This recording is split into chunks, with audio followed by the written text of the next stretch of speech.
Finally ২.৫ বছর ধরে বানানো পুষ্পা ট্রেলার রিলিজ পেল, যেটা রিলিজ পাওয়ার সাথে সাথে বাংলাদেশি অডিয়েন্স ধরে ফেলেছে কপি। শাকিব খানের তুফান মুভির ডায়লগ থেকে শুরু করে স্বামী হিসেবে আয়মান সাদিকের কপি করা এই পুষ্পা 2 এর ট্রেলার কেমন ছিল সেটা এখন শেয়ার করব। এখন গতকাল ভাই ট্রেলারটা যখন ১০,০০০ মানুষের উপস্থিতিতে গ্র্যান্ড আকারে লাইভ রিলিজ করা হয়, এখন যদি কনফিডেন্স ট্রেলারই না থাকতো তাহলে কি ১০,০০০ মানুষের সামনে রিলিজ করতো? অ্যান্ড ভাই পুষ্পা 2 এর জন্য এত বছর ধরে ওয়েট করা আসলেই সার্থক, কারণ ট্রেলারটা প্রচুর গ্র্যান্ড আকারে প্রকাশ করা হয়েছে। লাস্ট টাইম পুষ্পা দা রাইজ শুধু সীমাবদ্ধতা ছিল জঙ্গলের কাহিনী নিয়ে, বাট এখন পুষ্পা 2 রুলস এর স্কেল অনেক উপরে চলে গেছে, কারণ পুষ্পা এখন আর ন্যাশনাল লেভেলের প্লেয়ার না, ইন্টারন্যাশনাল লেভেলে চলে গেছে। হেই, पुष्पा को नेशनल खिलाड़ी समझे क्या?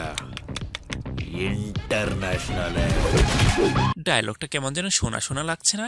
বাশির ভাই জানতো না আমি একদিন ন্যাশনাল লেভেলে খেলবো। Same same but different. কিন্তু এই ডায়লগটা নিয়ে এখন অনেকে মজা নিচ্ছে। কেউ বলছে যদি শাকিব খানের তুফান পরে আসতো তাহলে সবাই ফাটাইয়া চিল্লায় বলতো পুষ্পা থেকে কপি করেছে। তাহলে এখন এই ডায়লগ সিমিলারিটি দেখে কেউ কেন বলবে না শাকিব খান থেকে কপি করেছে? আসলে মজার ছলে বলা আর কি। যাই হোক, পুষ্পা 2 যে এখন ইন্টারন্যাশনাল প্লেয়ার হয়ে গেছে এটা বোঝা যাচ্ছে এই ট্রেলারের কয়েকটা সিকোয়েন্স দেখে, যেখানে দেখা যায় সে বিদেশে গিয়ে পুরা ধুমধাকা ফাইট করে, যেখানে হয়তো টাকা পয়সা নিয়ে কোনো ঝামেলা চলছিল। অ্যান্ড মোর ওভার অপরদিকে মনে হচ্ছে আল্লু অর্জুনের পুষ্পা ক্যারেক্টার এখন এতটাই বেশি এগ্রেসিভ হয়ে গেছে যে তার কাছে পাওয়ার এগুলো কোনো ব্যাপারই না, সে অনেক বড় হতে চায়, পুরো রাজত্বটাই চায়। বাট এখানে একটা পয়েন্ট নিয়ে একটু খটকা আছে, মানে খটকা না, একটা সংশয় আছে। সেটা হলো রাশ্মিকা মান্দানার সিরিবালি ক্যারেক্টারটা। হ্যাঁ, এই ট্রেলারে পুষ্পা সিরিবালির প্রতি অগাধ ভালোবাসা তো দেখা দিয়েছে, ইনফ্যাক্ট পা ধরে মাপ চাওয়ার বিষয়টা রয়েছে,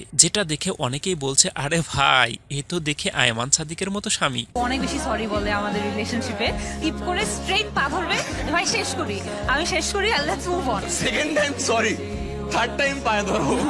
যাই হোক, বউ ভক্ত স্বামীরা হয়তো এরকমই হয়। এনিওয়ে, তবে সিরিবালের এই পোর্শনটা নিয়ে একটু মনে হচ্ছে কোনো কাহিনী হবে, যেই কারণে সিরিবালের এই পোর্শনটা এখানে দেখায়, যেখানে দেখা যাচ্ছে চিতার আগুন জ্বলছে এবং লাল চন্দন কাঠের চিতা। এখন এই লাল চন্দন কাঠ কার কাছে আছে? পুষ্পার কাছে। এটা থেকে কোনো হিন্টস কি দেয় এই সিন থেকে সিরিবালি ক্যারেক্টার খালাস হয়ে যাবে? হলে অনেক কিছুই হতে পারে। তবে এই ট্রেলারে আল্লু অর্জুনের ডায়লগ বাজি থেকে শুরু করে সোয়াগ, তার অ্যাকশন সিকুয়েন্স সব ছিল একদম সুপার ডুপার। তবে সবচাইতে মজা লেগেছে ফাহাদ ফাজিল যখন এন্ট্রি নেয়। পুষ্পা দা রাইজ এ ফাহাদ ফাজিলকে যেভাবে দেখানো হয়েছিল যে খেলা একদম ঘুরিয়ে দিয়েছে, একদম নাকানি চোবানি খাইয়ে ছাড়বে এটা মনে হচ্ছে, এবং ট্রেলারে সেটা পাওয়াও যাচ্ছে। পুষ্পা এবং এই পুলিশ অফিসার যখন টক্কর হবে তখন সেটা সিনেমাতে অন্য একটা লেভেল ক্রিয়েট করবে। অ্যান্ড আমি মনে করি যে পুষ্পার এই ইন্টারন্যাশনাল প্লেয়ার হয়ে উঠেছে বিষয়টা, সেটা এস্টাবলিশ করতে গিয়ে পুষ্পার সঙ্গে ফাহাদ ফাজিলের টক্করে বিষয়টা যাতে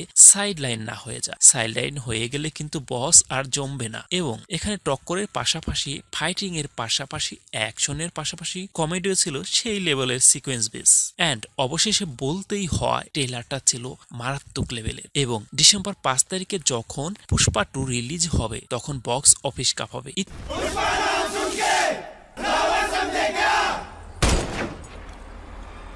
ইতিমধ্যে অলরেডি কাঁপিয়েও ফেলেছে। অলরেডি